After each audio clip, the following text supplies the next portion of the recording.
Thanks for the great music today. And Jane, thank you for leading us as we get back into the habit of singing, even with cloth and such over our mouths.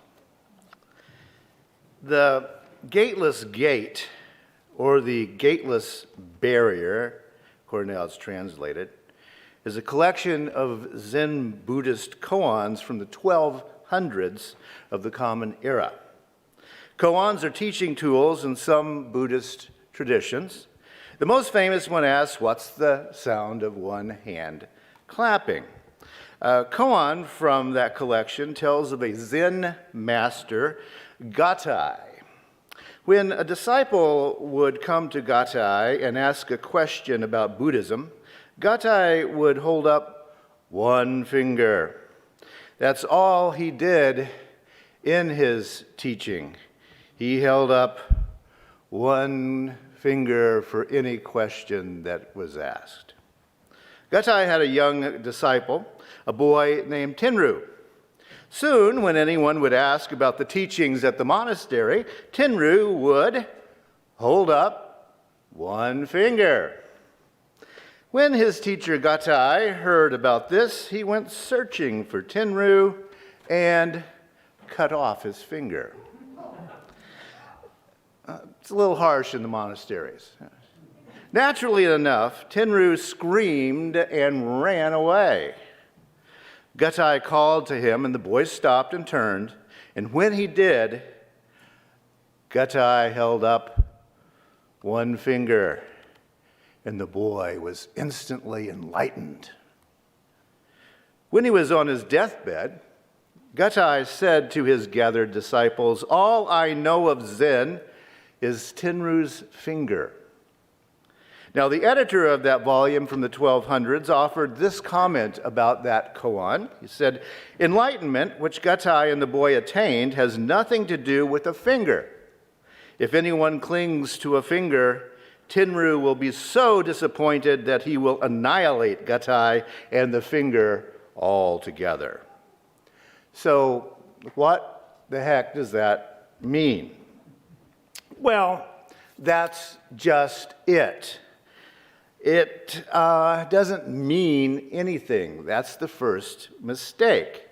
If upon hearing the story you were not already enlightened or instantly enlightened by that, then you're not going to get it. You can't get it if you think about it. It's not a story about a finger. Conceptualize and you can't get it. Another koan, what happens to my fist when I open my hand? And no, it's not a story about a fist or a hand. But wait, you may be thinking, aren't religions and philosophies all about concepts? Isn't that all they do? Which is a very good question. Stick with me and explore awakening, enlightenment a little bit this morning, and I will make a case for something I'll call Zen Humanism. Now, the book, The Varieties of Religious Experience, was published by the psychologist William James in 1902. By most accounts, it was the most important book of nonfiction written in the 20th century. All religions, William James claims, have a common nucleus. The first being a sense that there's something wrong about us as we naturally are. There's something wrong about us as we naturally are. And the second being a sense that we're saved from that wrongness by making proper connections. As I said last week, my contention is that the something wrong with us actually is human consciousness itself. We just don't know how to be conscious social animals. And the natural human response to that feeling of unease is to try to find a cure for it. Now, I quickly add that we don't always know that we've chosen something for a cure. Look around you: alcohol, food, drugs, greed, selfishness, violence, all of these and a whole lot more.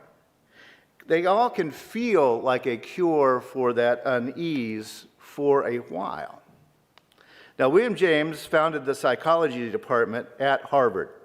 His brilliant insights into the core of religion spring from his unique and pioneering application of psychology and emotion into the study of human religions. William James was, yes, a person of his time, and he mistook aspects of Christianity that he thought then were truisms for all religions. A lot of that was wrong. Still, his insight that religions function for actual human beings as emotion, not theological concepts, was an important stepping stone to get the xenophobic Western world out of our own heads. And it got us down the road some way toward understanding that Zen koan. Religious thinking is actually religious feeling. It is necessarily pre-conceptual. You know how in cartoons, when a character runs off a cliff and doesn't fall until they realize it? A fulfilling religion is like that. It feels great, but if you start messing with concepts, you realize there's no there in any religious thought. It's emotion, all the way down. It's pre-verbal, and it is pre-conceptual. William James phrased it this way, but why, in the name of common sense, need we assume that only one system of religious ideas can be true? The obvious outcome of our total experience is that the world can be handled according to many systems of ideas, and is so handled by different people, and will each time give some characteristic kind of profit for which he cares to the handler, while at the same time some other kind of profit has to be omitted or postponed. Why, in the name of common sense, need we assume that only one system of religious ideas can be true? That's a good question. Why do people practice particular religions? For some, of course, it's coercion. You're forced to fit into a particular religion. You were born there. For others, it's purely cultural. Yeah, you were born there, but it's my religion now, and it feels right. So we've got the cultural aspect. We've got the coercion aspect. Also, we have the community aspect. A religion can provide a grounded, extended network of human relationships. Coercion, culture, community. I think those are the first big three for why people stick with religions. And then there's a fourth reason, because it makes sense of your existence in the nature of reality. And that's the one that converts usually come to. The religion I was born into doesn't make sense of things, but this one over here does. And so I'm going to pursue that. But wait, you may be thinking, religions and philosophies may or may not be all about emotion, but religions and philosophies are concept-generating machines, aren't they? That's why we have seminaries and whole master's programs and whole PhD programs to understand them. And yeah, you're right about that. For example, you're invited this afternoon at 4 p.m. The downtown clergy will be meeting at Plymouth Congregational Church. You know where that is probably. You can look it up. We'll be having a panel discussion on the concept of redemption. You're invited. There will be representatives of Judaism, Christianity, and Islam, and me. And I'll be giving a Unitarian Universalist humanist perspective on redemption. And, well, wait, it's a concept, right? In the tradition I was born into, Pentecostalism, the answer to what redemption means is lay it at the foot of the cross and be washed in the blood of Jesus. That's the answer. Amen. In that tradition, sin and redemption are between you and God. It's no one else's business. Judge not, lest you be judged, we say. And that is biblical. People outside Pentecostalism are skeptical about the way we do things in Pentecostalism. How can some high-profile preacher get caught absconding with funds and sleeping with prostitutes, and all he has to do is let go and let God, and everything's okay? Where's the justice in that? To which Pentecostal people will reply, there is no justice on this earth. The principalities and powers of human government are the work of Satan. The only justice is divine justice. Human justice is a farce. And that is one extreme. Unitarian Universalism and humanism are on the opposite extreme. Now, to be honest, also a bunch of our mainline Christian denominational friends are also on our extreme. Absconded with funds? Call the FBI. Prostitutes? Time for a sex offender treatment program. Secular redemption is what I will call that. You do your time, you get your certificate for taking a program, and we say, justice has been done, the paperwork goes into your file. But where is the redemption? Is it social redemption in that case? Individual redemption? Is there any actual forgiveness? Who would do the forgiving? So this is two concepts of redemption. Wash clean in the blood of the Lamb, or let the system deal with it. Secular redemption is slow and plodding and partial. Pentecostal redemption is quick and all-encompassing. And no, Pentecostals do not draw a line between religious sin, doubt, that kind of thing, and secular crime. There's no difference. It's all sin. I would argue that Unitarian Universalism does not have a cohesive concept of redemption for a couple of historical reasons. One is that the Universalist side of the house historically downplayed God's retributive justice. You're not going to burn in hell anyway, so don't be all that worried about it.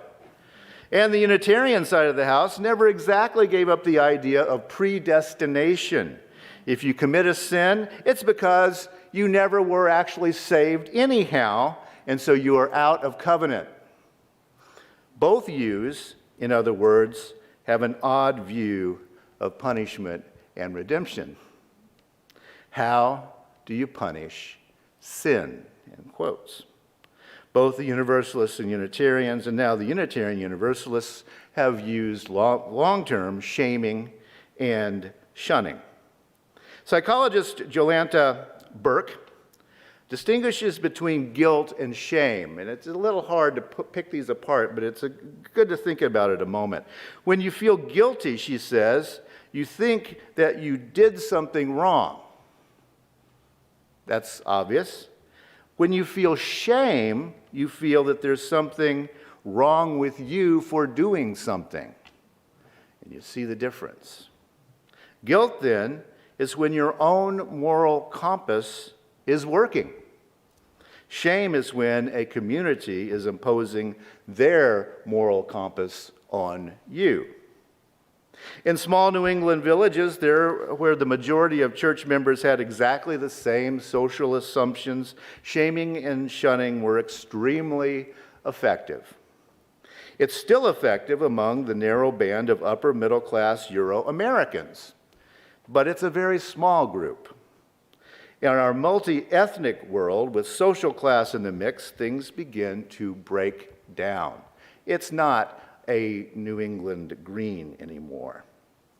Shaming only works if everyone agrees on a certain set of social norms. Shunning only works if the shunned person cares about being excluded from the community. Otherwise, what the heck? And so Unitarian Universalism joins humanism and, frankly, most mainline churches, I would argue, in choosing secular political and therapeutic ways to punish. Clink or shrink, as we say out there. Clink or shrink, then it's fixed. And thus, we reinforce a system built on a heaping helping of upper middle class Euro-American assumptions. Back to that New England village green. We also call those assumptions white supremacy these days. Now, which of the two things I've described to you are better in terms of actual redemption? Well, better is one of those concepts that the Zen Buddhists would tell you, don't have one, don't do that. When we break things down into good and bad, and good, better, best, and bad, worst, worst, we're applying social norms that we have internalized as a set of cultural assumptions. And again, back to concepts again, right?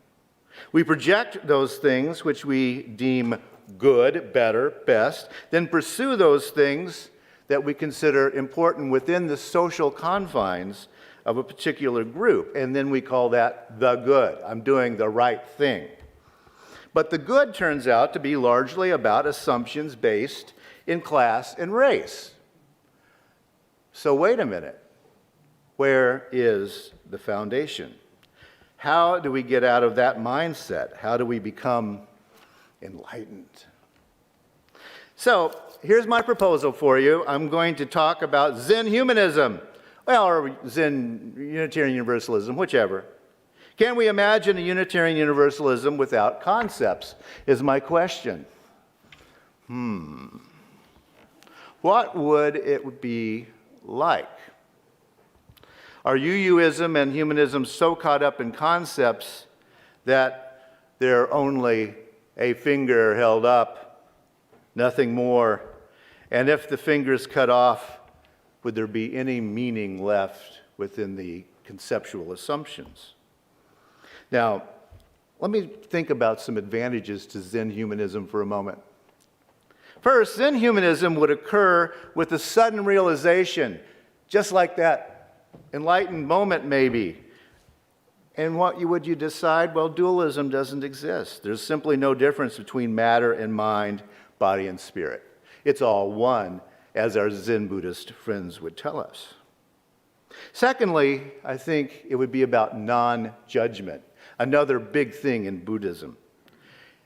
It's the toughest of human emotions to control because we judge based on a visceral reaction within social norms, usually, right? And those cloud our knowledge. Zen humanism would be awake enough to distinguish between the so-called good of social and cultural assumptions among an us versus a good among them. Let's be very careful not to judge between us and them or this and that. Thirdly, if we accept the premise that religious and philosophical positions are true when they work, and I'll get back to that in just a moment, that's one of William James's central ideas, that they're true when they work for the people who are practicing them. Then the conclusion is very clear. Why would we judge a Muslim for being Muslim? Why would we judge a Roman Catholic for being Roman Catholic? Why would we judge a Presbyterian for being Presbyterian? It doesn't matter. Your tools work for you. My tools work for me. And we can all be happy here. Then fourthly, Zen humanism would embrace nuance and subtlety, something completely missing from our national conversation. If we start from the assumptions that most political thought is mere convention and most social norms contain unexamined prejudices, then we're beginning from a place of humility. Humility that requires self-examination. Why do I really think that? Humanism, boiled to its essence, is about the ethics of social responsibility. I say that over and over again. It's not an individualist morality. It's a social norm and social relationship. Relational ethics, it's called nowadays. Ethics based in real human relationship. And that stops going into stereotypes and cliches about other people and other ways of being. It's about relying upon our own experience as human beings alive in the world, not on theories and concepts. And the one finger ceases to be the only story when you think in that way. No, it's not true that everything can be true. I mean, William James dealt with that very quickly. No, everything is not true. That's not it. The next book that William James wrote after Varieties in 1902 was Pragmatism, a new name for some old ways of thinking. There he reconsiders what he called common sense in the quote that I showed you today. Now James puts the idea into classic pragmatic terminology, calling ideas tools. Central to pragmatism, ideas are tools, screwdriver, hammer, etc.